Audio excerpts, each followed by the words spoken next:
In Forza 1, we had interest in Bugatti, and in Forza Motorsport 2, we approached Bugatti again. But at that time, Bugatti wasn't really interested in being in video games. But video games today have broadened out, and they're actually part of mass media. So I think that's opened up the door for us to do something with Bugatti. So now they're actually excited to be in video games. They're excited to be in Forza Motorsport. Design identifies the cars that we want to build based on how desirable they are. The Bugatti Veyron's a no-brainer. It's probably the most coveted car in the world right now. The style of the Veyron is very classic, sort of Art Deco. If a beautiful woman of the Roaring 20s stepped out of the car and the woman would perfectly complement each other.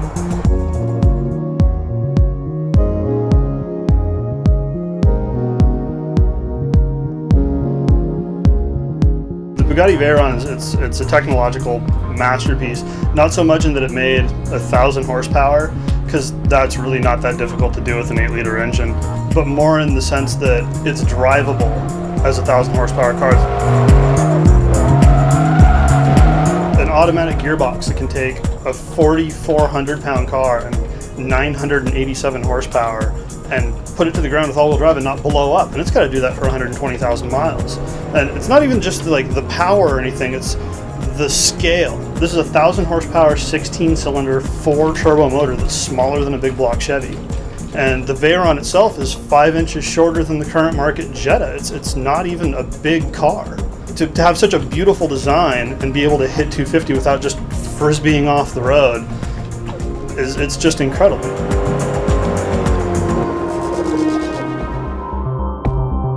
Once we've identified the car that we want, we've located it, we send a team of subject matter experts out there to either photograph the car or scan it digitally.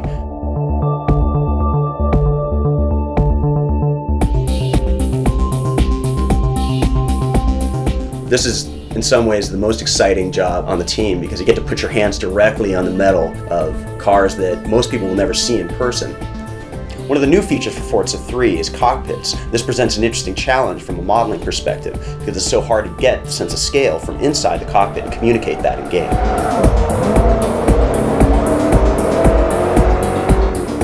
Laser scanning is an important part of that. It means we get the scale perfectly for the steering wheel, the gauges, even things that you're never going to notice in the game, like the door locks, the buttons on the radio. We have another special pass that we have to do just to make sure that all the gauges are working correctly. We have to calibrate each one to make sure that the car revs up to the top RPM that it should, that its top speed is the real one on the car. There's a lot of work done into that.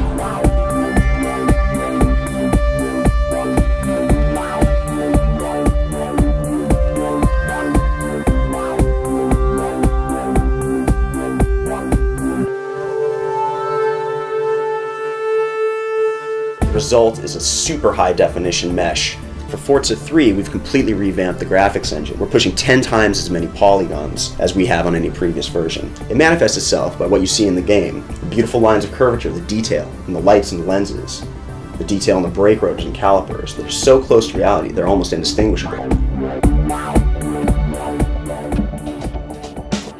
What you see in game is what we saw on site as we photographed and scanned the car. And the cool thing is not many people in the world have seen this car in person, only in pictures. Some people haven't even seen the interior of this car.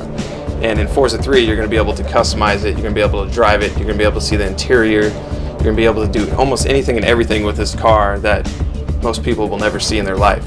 Everybody's psyched about having that car in our game. It's one of the most advanced cars in the world right now. It's something out of this world pretty much. It's amazing.